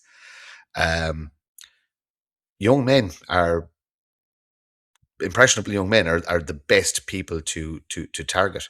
Those starting along the path of woke and along that are being influenced by the ideas of Marxism. You can give them something else. You can give them something else that's not that far different from what what the globalist wants them to be in relation to ideology, but it will pull them in a completely different direction. And you need to use that youth, and you need to use that power, and you need to use that vocality and numbers. You know what I mean? But yeah, they're going to have to commit to it. They're going to have to commit to it 100%. They're going to have to be trapped in the cult, unfortunately. There is no other solution in relation to, because as well as tipping away politically, you have to build something ideology based to capture the imagination. You might have to put them in uniforms. You might have to recreate a Boy Scout type mentality to get people on board and build an entire movement. And again, it all ties back into the turning people off consumerism, turning people off supporting businesses they shouldn't support, getting people away from technology, etc., etc., etc. It is positive work, but you're going to be using tactics that would normally be frowned upon. But we're at war. When the reality is a globalist agenda declared war on us. The Irish government declared war on me personally during COVID because I didn't take any vaccine and I did not submit to any rules, and I was ostracized from society. And again, I'll never forgive that. I will never forgive it. But to get, what do they call it? The zeitgeist, is it? Isn't it, what they call it? Yeah, is like status quo or zeitgeist, yeah. Captures, to nudge it, to push it in a way that benefits people. Like, so you're going to have to do some fairly shady and sketchy, or use some fairly shady and sketchy tactics. The government have nudge units. Why don't we? You know, that'd be my take on it. The Marxists and the lefties use all sorts of tactics. Why don't we? You know what I mean? Just even from being crude and loud, we should be cruder and louder. We should create a society where the blue-haired freak is afraid to walk down the street again. And I know that's, because we're Christian, Christian moral compass. We don't want to have to embrace that.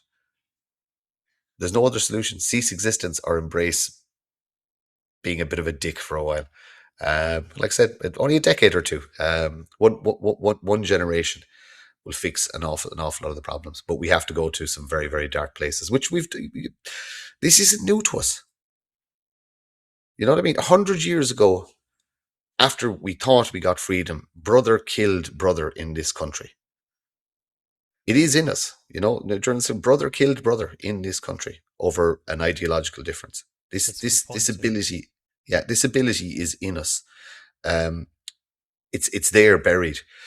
A lot of us probably fight it because we want to be civilized. We don't want to be the savage. We don't want to be, what we say we don't want in our country. But you know what? We're at a point now where, unfortunately, some of us are going to have to just be the men who want to be left alone.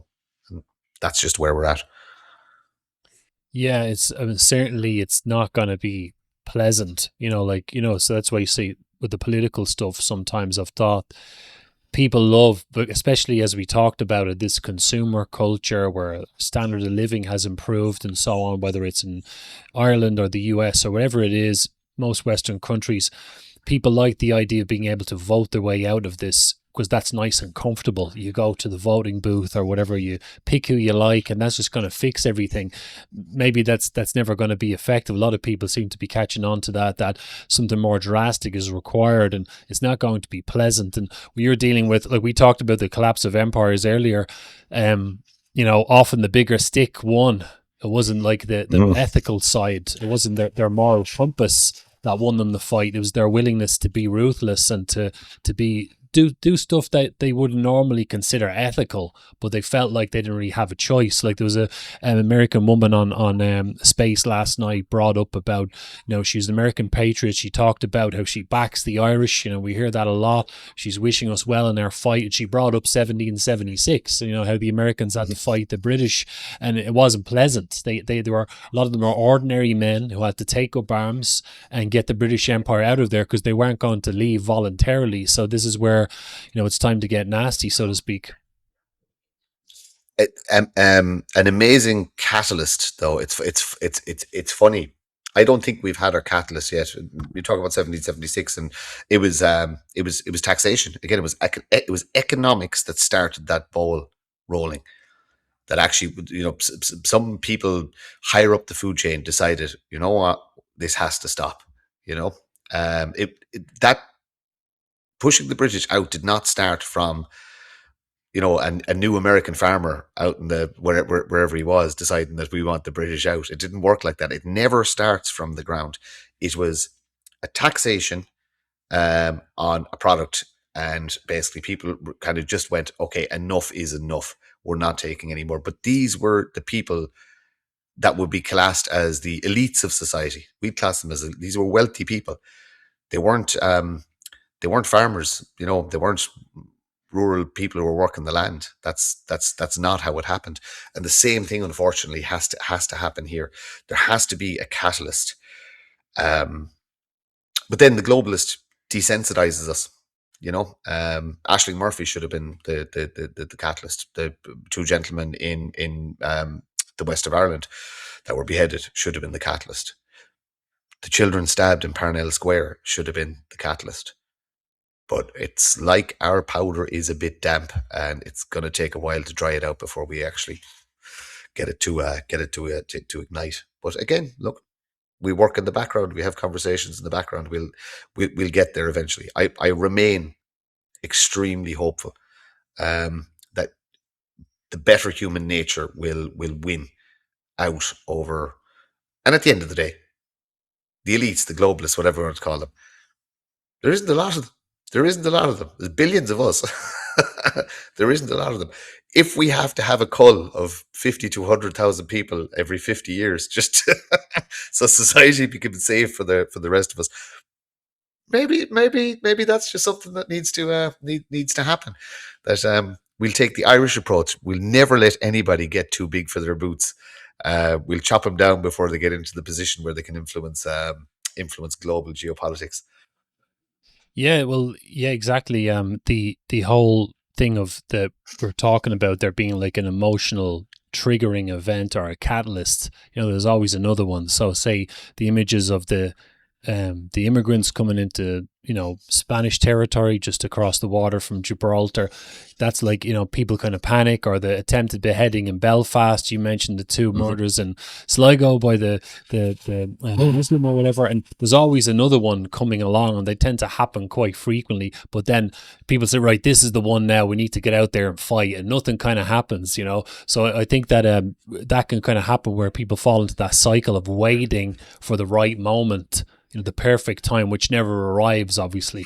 And as well, I kind of realized as well that in terms of, I kind of got sick of it myself, because, like say I started this podcast in 2018, there's other content creators and so on will make content about, what's happening at the IPAS centres, or here's another protest, or look, there's an immigrant committing a crime. I kind of switched off from that stuff for a few reasons, because someone else is doing it, but also because I feel like you're just going around in circles describing the effects of globalism. I'm more interested in how could we possibly stop the thing. So I think from around the end of 2023, early 24, before I brought the book out, I was mostly concerned with, if it could be done to get the right organised in Ireland, it's more about trying to find an ideological common ground, like a clean, as clean as we can get, marketable form of nationalism to bring everyone into the same group. So, to get power and affect change, you need numbers, particularly in a country like Ireland. That's, my brain always comes back to that,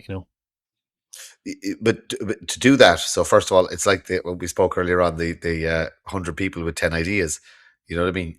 You can only bring people into that room that accept that out of the thousands of ideas, only 5 of them you're all going to agree on, and only 5 of them are going on a leaflet, and only 5 of them are going into the program, or 10 or 15 or whatever it is. And this is the problem. Somebody's going to get butthurt and try and tear the whole thing down because their idea wasn't top of the list. What people need to accept is, a lot of people talk about systems and the system of control, etc., etc., etc. Here's an interesting topic. I'm going to remove a system from society, okay? Because I believe it's not necessary anymore. Because people are good. People are going to be good, and they're going to behave themselves. So all traffic light systems in Ireland are going to be removed. Okay, because we don't need control. I think they're globalist. I think that's an agenda now to make people stop when they want them to stop. So I'm getting rid of all the traffic lights. What happens? Absolute mayhem, carnage. Well, there's 2 things. So there's, from my point of view, absolute mayhem and carnage, right? You're Marxist socialists because they believe in unicorn farts. This is what they strive for, believes that everybody will give everybody else right of way because humans are good. But if everybody gives everybody else right of way, nobody's moving, and everybody just stays in the same fucking place forever and ever and ever and ever. And there's a couple of different analogies in that. But the reality is, you have to have certain types of systems They're actually good. You know what I mean? The people think that we need no control. Unfortunately, you do, especially in societies as big as ours. If you want to go smaller and live in a small little commune, small little village of 300 or 400 people, that's fine. You probably don't need traffic lights. Anything bigger than that, you need traffic lights. And this is really, really important that people need to understand. Politics is exactly the same. It has to be controlled. And people don't like it. They want something natural and organic. It doesn't exist. It's never existed. Ever, ever, ever, ever, ever. Everything has always been controlled. And once people accept that, then you need to choose your leader or leaders and accept that you've given them responsibility to control. They have to carry the burden of responsibility and be accountable to you. But then you have to let them run with it. Whatever 5 or 10 people you choose that these are the leaders, you have to let them make the decisions. They have to keep the channels open to allow you put your feedback up, but you're one person with one idea of 5 million odd, you know? So don't get butthurt if your idea isn't top of the list. Let the 5 people or 10 people that you trusted to take this thing forward, let them do their work. Those 5 people should all be ideologically different. There's no point in putting 5 extreme far right guys into a thing. That's going nowhere. You need somebody who's almost leaning centre left. You need someone who identifies as being completely centre, fence sitter. You need centre right. You need far right. And you need somebody with a little bit of everything mishmashed together. Like I said, the only thing, I agree with you in relation to Marxism. That's the only thing you don't need. But you do need a certain amount of socialism. Socialism is not Marxism. They're different things. You have to have people who understand. Some people will always require a safety net. You know, not free stuff. I'm talking about the intellectually disabled, the people who, genuinely need help, or genuinely cannot fend for themselves. You have to have. So, you need people with hearts, so to speak. That'll fix it. If you can find those 5 or 10 people from all those different backgrounds with different ideologies and get them working in a room, then there's hope. But we have to choose who those 5 people are, and that's going to be difficult. That is going to be difficult. Somebody tried it. They tried to have I can't remember what it was called. Sorry, the name escapes me. They tried to have internal elections. A group. Paul Whelan was involved with it. He didn't organize it. He just reached out to people to get them involved. And I was actually going to run in the system where basically we were going to have internal votes among nationalists as to who was going to represent certain areas. Fantastic idea. Really, really good idea. Second it started gaining traction, boop, taken down. Externally, I think somebody got to somebody and somebody in a different jurisdiction or a different country was doing some work or something like that, and that work stopped, and they were demanding money and whatnot. And anyway, novel idea though. But the old town hall, lecture elder, lecture leader, and work from there. No harm in it. Yeah, it's so tricky that trying to find that solution, because like you were saying, actually I kind of talked about this in my work a little bit, Martin, that because of the unseen indoctrination of what Marxism has done in the background, it actually seeps into areas where we never even realized, including people's attitudes. So if you've got like 50 people in the room, they all call themselves nationalists. If people have been absorbed with that idea of equality their whole lives, they forget that there can be hierarchies, not just in the corporate world or in employment or whatever in terms of wealth, but also in terms of intellect and problem-solving abilities. And you take a lot of people in the room, they go, well, my opinion has value because I have one, even though they mightn't have put any effort in, like we talked about earlier, to do research, to push their boundaries, develop their intelligence. They've got a bit of confidence, they've got the internet and their X-profile, and now they're a revolutionary. They're part of the nationalist movement and they're throwing their oars in. You've loads of people doing the same thing.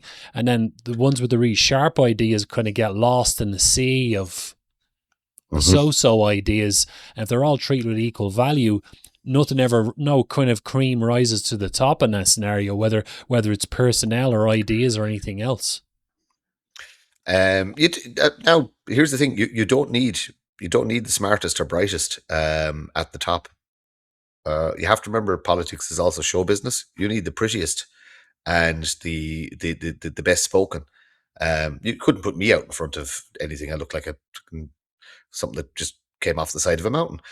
But what you should have is your spokesperson, your spokespeople, and they should be pretty, and they should be male and female and well dressed, well presented, and actually able to articulate. But they should be literally reading off a script. Your brain's trust should not be in the public.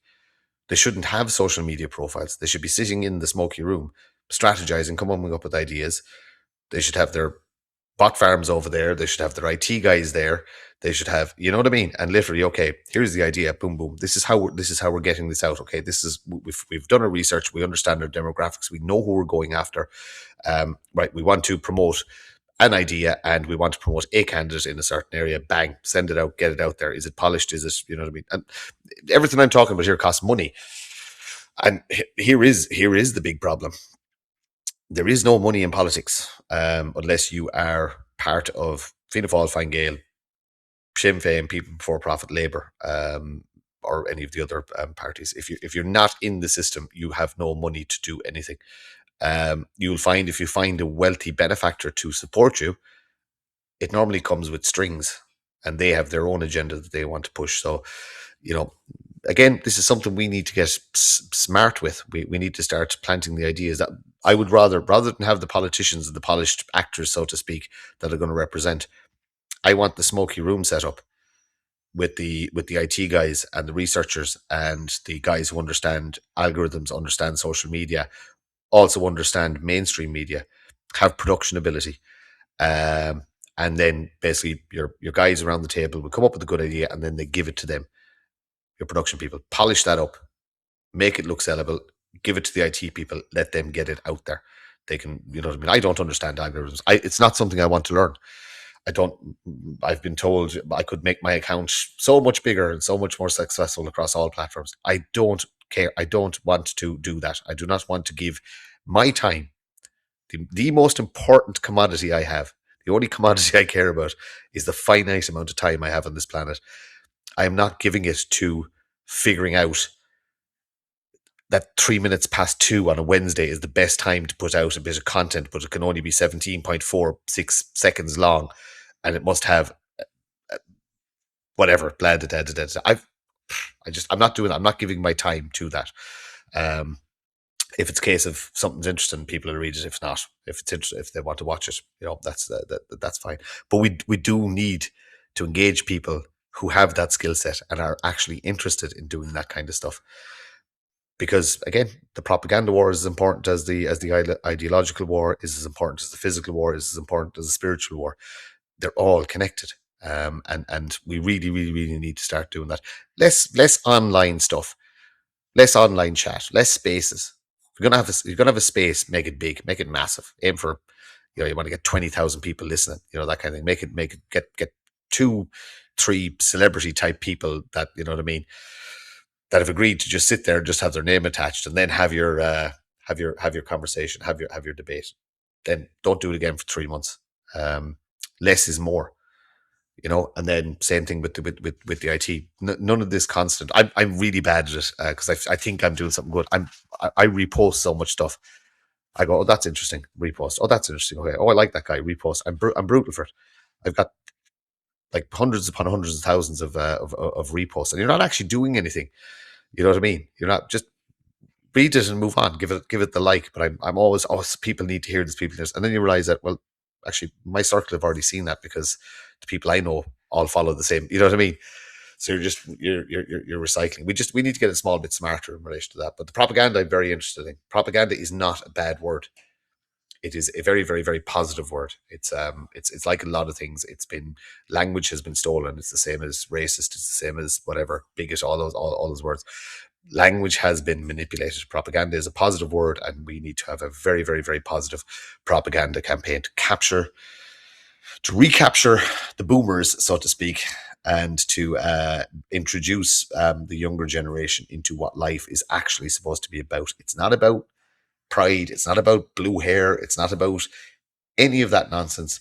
It's about finding a partner, settling down, having kids, getting a home, growing old, watching your kids do the same, hopefully grandkids doing the same, and realizing that your legacy will exist forever and ever and ever. As long as people keep doing that, you will exist forever. You're guaranteed immortality if you can just encourage your children to follow in your footsteps, and so on and so forth.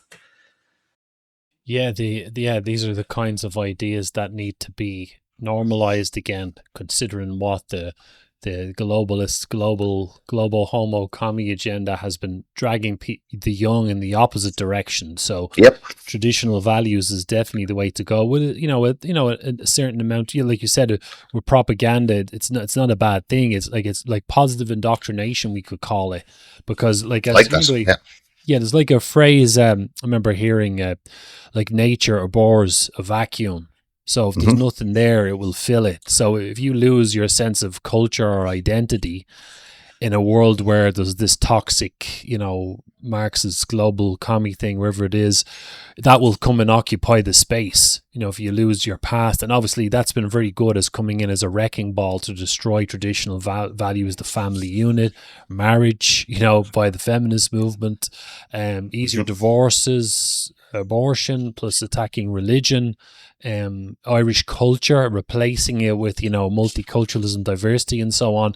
Like, in order to redress the balance, you have to really push the opposite of that, and push it with kind of gusto, and try to lead by example, and so on. That's what the battle for the young, for the youth, is really, really important. I actually talk about that in the book, that parents, in addition to everything else parents have to do, like making sure the kids are fed and watered, they have a direction in their lives, they got friends, all this crack, and it's safe and so on, you have to also galvanize them from all the nefarious influence of this Marxist garbage too. I mean, it's a horrible situation to be in, but yet this pushback kind of needs to happen, particularly where the youth is concerned. It's easy to do with boys. It's not easy to do with girls. So I've my two sons are animals. That's just this is the best way to describe them. I did good. My daughter though is an out and out lefty. She actually wouldn't allow me to go to Rock Against Racism with her. And this is a few years back. She was going to this Rock Against Racism concert, and I said, "How come you're not letting me go?" It's just because you're a racist, Dad. It was just the funniest thing ever. But yeah, girls are far easier targeted for this nonsense and this stuff. And people, if you're watching this and you have an impressionable daughter, you need to be getting in her ear like as soon as school starts. You have to be affirming family values, and you have to tell your children that what you hear at school is not the truth. That what you hear at school is some bureaucrat's version of how they want the world. It is not the truth. That the truth comes from mom and dad, and that is it. Anything else you hear, come home and ask us if it's true, and we'll tell you. But that's the message. Second, your child, especially the young girls, leave or go to the first day of school, or first class, or first year, whatever it's called now, high infants, low infants. That's what you need to tell them. That is only somebody's version of the truth. So if you want the real truth, come home and ask mom and dad, and we'll say. And you don't have to tell the teachers or anything like that. You know what I mean? That you'll be educated in the home. Ideally, if I would collapse the education system in Ireland if I could. Again, it's something that I think every child that can read and write by the age of 12 has the world is their oyster. If you can read and write and do basic mathematics by 12, there's very little you can't achieve in life. You'll be limited via your own intellect, your genetics, your personal skill set, your personality, and stuff like that. But there's very little that you won't be able to do. Get them to 12 to be able to read, write, and do basic mathematics, and then it should be about learning life skills. You'll figure it out. You should do a little bit of carpentry. You should do a little bit of work with your hands. You should do a little bit of philosophical work. You should do a little bit of research work. You should do a little bit of IT, a little bit of everything. But I don't mean school. I mean work. I mean out into a working type environment and learn what life is actually like. Because, there's kids still in secondary school and they're hitting 19 now because of transition year and stuff like that. You know what I mean? And then they're hitting 20 and they're going to college. They're in education till they're 27, 28. So they're broke, they're in debt, they're nearly 30, and they've never actually worked a day in their lives. And that's 7 years they spent getting their masters or what BA or whatever. AI has come along and actually made what they were studying obsolete because, you know what I mean? And then they go working at fucking McDonald's or something like that. But you see it all the time. You see it all the time. People need to forget about third level institutions are captured. Third level institutions are quite simply communist training factories. It's a waste of time. It's a waste of money. Put your kids into a trade, an apprenticeship. Get them to learn to do something with their hands, because a skill with your hands you can trade. In the very, very worst case scenario that we have a total societal collapse, being able to cut timber and build things with it is going to be very, very, very important. You know what I mean? Having the ability to work with your hands is going to be extremely important. Your arts degree ain't worth nothing. Nothing. You know, it's just... I'm rambling again. Yeah. You need to get a little flag. You need to get a little flag and start waving it when I go on too long. No, but I understand what you're saying, because, like, say, I talked about this again in the book. I talked about the education system so captured. So not only are the youth not learning skills where they can contribute to the economy and have happy, productive lives, there's a double whammy, because they're also being indoctrinated into being, you know, doing a 4 or 5 year degree in gender justice or climate gender justice or some shit where they're not only are they going to be useless for society, but an actual problem for society, because they just feed back into the revolution and the NGO complex and so on. And I totally agree that, you know, I'm blessed that I've never spent even 5 minutes learning anything in a university. I've been in unis lots of times, but I've never done a university course. I did my leaving. I had to go back and do my leaving because I left to play football for a while. And then I did a part of a media course, and that was it. Everything else I learned mostly been a blue collar worker. I think it's kind of good for your soul, you know, to have a 100%. mix. Yeah, because you can go and write your poem or do your, you know, creative right brain stuff, philosophical stuff, talk about nationalism or whatever, but then go and learn how to, you know, change the spare wheel of a car or do a bit of DIY and whatever. It's good for kids in particular to learn self-responsibility and also an appreciation for things as well, that everything doesn't just fall from the sky. You know, things have to be built, produced by someone at a cost. You know, it's actually good for people to learn that stuff. 100%. We're the first. Yeah, so my generation is the first generation that's handing over a worse society. So my kids got a worse society than what my parents gave to me. I've guilt over that. I am guilty over that. I was part of the problem, not a big part of the problem, but I was still part of the problem. So, you know, there's a burden of responsibility on me to fix that. I've given my kids the tools to know how to protect themselves in the future, but also know the difference between right and wrong. And I mean real right and wrong. Because even that has been weaponized, you know. Gadsad is the wonderful saying, suicidal empathy. You know what I mean? That is not right. That is not right. That is wrong. You know what I mean? For you to have this left-leaning agenda, whereas refugees, I saw them in Galway chanting there today, where, you know, blah blah, whatever, refugees are welcome here.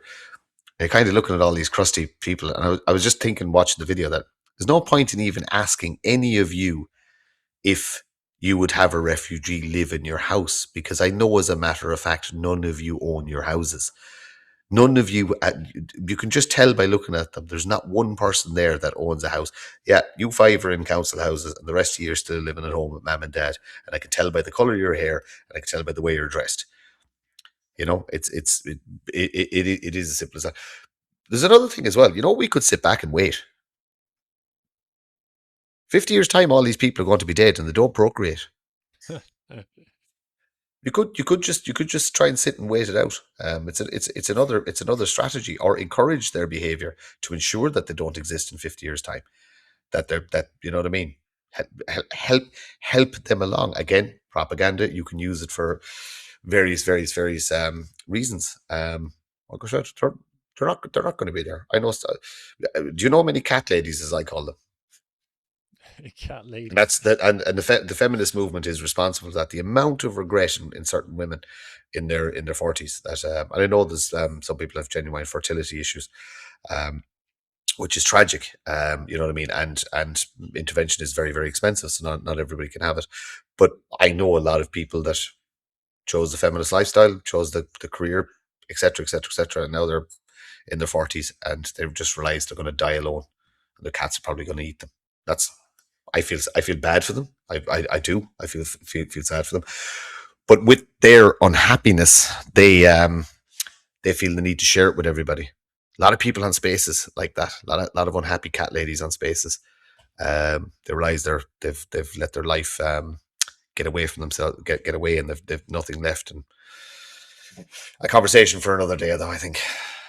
Yeah, the kind of I do keep bringing a lot of stuff back to the Marxism thing for a reason, and like you know, as I've dealt with over the interviews the last couple of years, I've been interviewed loads of times. I've interviewed people loads of times on related subjects, and this thing is bigger than we previously thought. Like when I started to scratch the surface around 2018, I knew what communism was and the communist regimes of the past. I knew about the economic stuff. Then there's the woke stuff, but it's, you know, it's even more than all of that. And this is all around us, and it really ruins lives. You know, it kind of tricks people into ruining their own lives, because, you know, I talked about this last night, Martin. It's like nobody's putting a gun to the head of any female and saying you should be a vegan now to save the animals, or putting a gun to the head and say you should be a feminist now and waste, as you mentioned, waste all your fertile years just kind of being a hedonist and moving around the place, never settling down,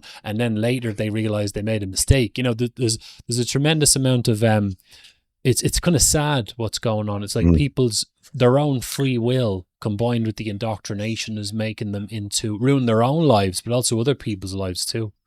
You know? Absolutely. I haven't gone as far back as you have, and I wouldn't have your level of research, but whatever happened to the universities in the 60s in America, and it was tied in with affirmative action as well. It was actually, you can actually blame an awful lot of this on a John F. Kennedy policy. The affirmative action to, you know, and look, you were dealing with a different thing. You were dealing with race issue and segregation and stuff like that. But again, that was also hijacked by Marxists. And once they got into the universities, and once these ideas got into universities and people got in with tenure, etc., like that, it's like there was no stopping it. And although it started technically in Europe, it flourished in the States. It absolutely flourished in the States. And it used to take fucking 10, 15 years for an idea from America to actually hit Ireland.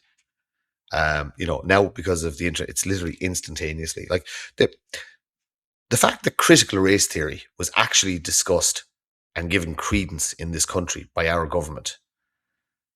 The fact that racism czars or whatever have been appointed in this country, it shows you how far down the rabbit hole we actually are.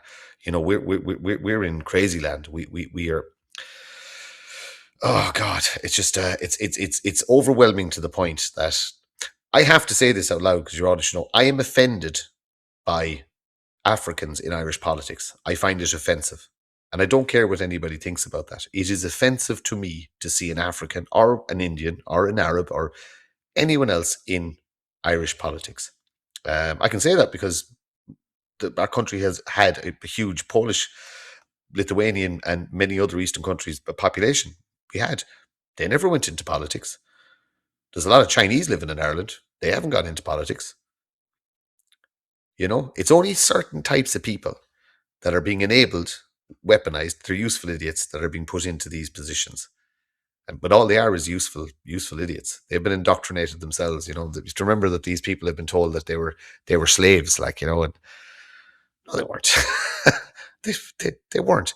There was a tiny amount of people who were slaves in the grand scheme of things, and a tiny amount of slave owners in the grand scheme of things. And there was a hell of a lot more. There was an awful lot more Irish people that were actually brought over as slaves. We actually got taken in both directions. We got sent as indentured servants to the States, but sure, the Arabs came and stole a load of people out of Cork as well. Like, so there was Irish slaves out in the deserts in Saudi and such places, like, you know what I mean? That, you know, but again, he who writes the history, so to speak, you know, and the Marxist has been very, very good at infiltrating the universities, the colleges. They get the better book deals. They get more TV kind of movie stuff and this. But and again, then you can go back to, well, who's running all that kind of stuff? And I'm back to my perfect circle again of the Marxist, the Zionist, and the Islamist with all their different agendas. Bar one that they agree on is they all want to be in charge. Back to propaganda. How do we start them start them fighting each other? How do we get them to turn? You know, that'll be that. There's your win. That's your win for you there. Set them upon each other intelligently, and push them off to the side, and let them wipe each other out. Yeah, that thing about the I suppose as we're coming towards the end here, God, we're nearly 2 hours, but the whole thing of like people coming into Ireland in particular who are, you know, dictating how Irish people should think, saying that we have white privilege and so on. I was talking about this last night, that it's often overlooked that when it comes to mass immigration, you'll hear people throwing out different theories as to why it's happening. It's the global elites, or they want cheap labour, or the whole Calergy plan stuff, which I kind of looked into years ago. But what's overlooked is that the white race historically is regarded as the oppressor race, according to the Marxists, and we have a duty of care towards, you know, Middle Easterners and Africans and so on. That's why the immigrants coming into Spain there, the lefties in Spain, because they're so brainwashed, feel that well the Spaniards kind of owe the Africans because the Spanish had an empire, so did the rest of Europeans. We somehow owe a duty of care to them, and also financially as well, because we're capitalistic nations more or less in the West. And this kind of hatred for whites explains a lot of this agenda, you know, that we somehow should take them into our countries and, you know, spread out the wealth and stuff. You can see the fingerprints of Marxism behind all of this, and they're trying to create that global collective. You know, there's no more races or cultures and so on. You know, they want to build that blob like we were talking about earlier, and mixing up the races is part of that. Yeah, but okay, so that's fine. So here's the problem with that leftist argument. That's fine. Then there's a huge the Persian Empire actually owes Spain the same, because it was after the Persian Empire. The Moors, who were they beforehand? They came across the top of Africa through old Carthage, and but anyway, Spain has been conquered before. This is what I'm trying to say. European countries have been conquered before. Rome fell to the Huns and fell to the Visigoths, and they fell to a huge amount. You know what I mean? That everybody has had suffering. Do you know what I mean? There's written accounts of Ireland stealing. They used to actually go over and steal Welsh people, like as slaves. That's the story of St. Patrick, even though that's kind of Christian mythology, we call it, or whatever, stuff like that. But the Irish used to raid the east coast of England. For this. Nobody owes anybody anything. It's the same as the Troubles in the North. I wasn't involved. I was 19 years old when the Good Friday Agreement was signed, and I was a dad. I had more important things to be doing than, being involved. I was never involved in it. I lived in the south of the country. It wasn't my war. I respect the struggle. I respect the pain that all people had to go through on both sides. I don't like the atrocities. I don't like the violence. But it wasn't my war.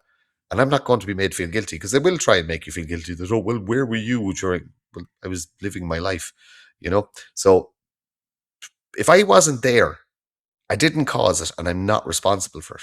It's as simple as that. And nobody will blame me for my father's actions, my grandfather's actions, my great-grandfather's actions, and so on and so forth. And if you want to play the skin color game with me, that's fine. I'm white. I'm better than you. That's it. That's my stance. If you want to play that game with me, that's where I'll go. Simple as that. I am quite simply better. Yeah. But again, this is how we should play the game. We should never be apologetic. We should never try and justify, because the second you try and justify your actions, you just literally go, yeah, fine. You want to call me racist? I am. I'm white, I'm better than you. Go away. Go back to whatever shithole you came from. You know what I mean? Why are you here? You're here for what? Because you want a better life? Is it because we build better things?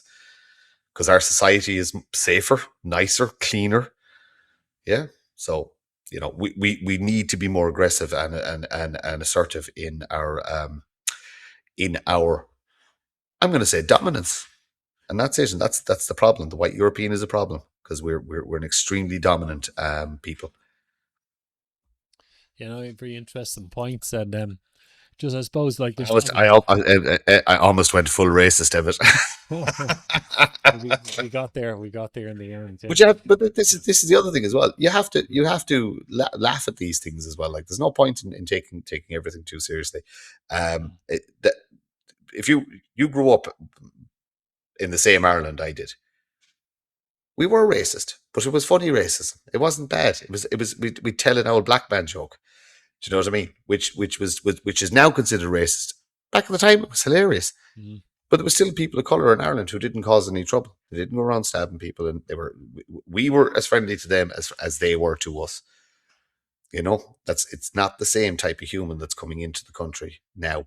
That is not the same type of migration. That's not the same people. There's people who've integrated. There's also people who are here 20 and 30 years who haven't integrated. But again, they're still not causing any trouble, so to speak, bar potentially draining resources. There'd be a different solution for them. You just basically sour the milk and take away the resources, and then they go home by themselves. But yeah, we should approach the race question with a smile on your face. And when push comes to shove, you can just go, yeah, I'm white and I'm really, really proud of it. I think I'm a little bit better than you because I'm not running to your country. And that's it. Good points. Well, yeah, just to kind of wrap things up then, Martin, great chatting to you, of course, as usual. I'm glad we got to set this up. I hope people enjoy it. I'll make sure it goes out on X and YouTube and so on. And, you know, we'll definitely do another one, but so much to talk about. They're all kind of interconnected. But I say, in terms of yourself, I mean, I really like the podcast you were doing. I think you said you just kind of try that out for a bit. You're not quite sure if you want to keep doing it. So are you still of the same mind? I'm going to keep doing it.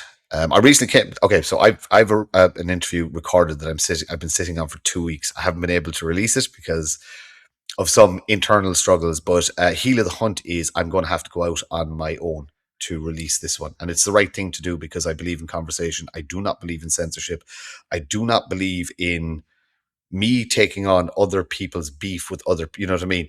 You can't talk to him because I don't like him. I won't play that game. I'll talk to whoever I want. If I find the person interesting, I'm going to have the conversation.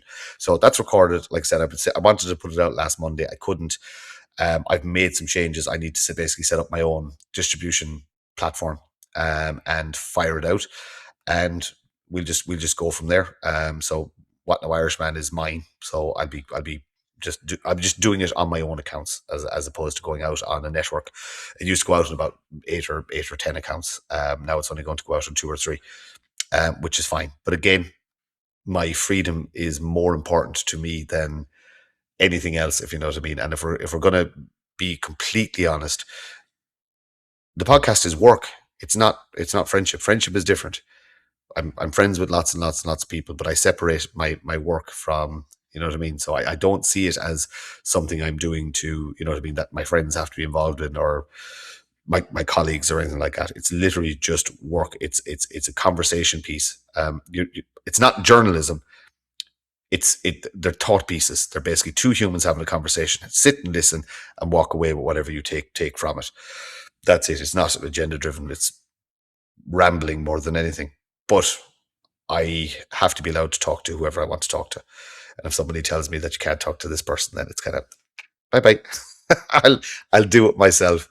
And that's just the reality. Like I said, I try my best not to lie, and I live what I preach. So, like I said, I'm quite happy with that. So that podcast, I'm hoping to get it out on Bank Holiday Monday evening. Hopefully, it'll go out on my X channel there. It'll go out on my Facebook. Interesting guy, interesting conversation. Did not go the way I thought it was going to go at all.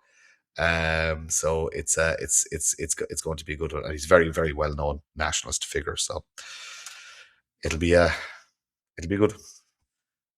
Great. Outside of that, I'm going to encourage people to get into that smoky room and just have reasonable conversations with people and say, do you want to be in that smoky room and have your ideas on the table? And I'll try and get some IT people. I'll try and get some bot farms. I'll use all the tools. I will use all the tools to ensure my legacy and my genetics exist in this country in 1,000 years' time. Well said, Martin. And I'm looking forward to seeing that episode as well, and make sure to help you promote that when it comes out. But listen, thanks very much for being on the show, and we'll arrange another one. And obviously, we'll get our good friend Keith on as well for a 3-way. Yeah, very good to that too. So, but anyway, thanks, Martin, for your time today. I appreciate it. Emmett, thank you very much. Appreciate it. 2 hours flies, doesn't it? Flies, yeah, definitely. Thanks, man. Thank you. Thanks. Okay, folks, there you have it. That was Martin Murphy. So a great conversation. I hope you all enjoyed that. And make sure you check out Martin's links. I'm going to put his X profile in the description. And also, I'll make sure I promote that interview he's talking about as well. I'll be back soon with another interview. I'm not sure what's going on next. I'm promoting 2 this week. Also, make sure you check out the website, emmettconnor.com. So all my content's up there as well. Make sure you check out the podcast page. But thank you very much, folks, for watching. And I will see you in the next one. Preaches disunity, tries to pit one of us against the other through class warfare, race hatred, or religious intolerance, you know that person seeks to rob us of our freedom and destroy our very lives. For we are opposed around the world by a monolithic and ruthless conspiracy. Its dissenters are silenced, not praised.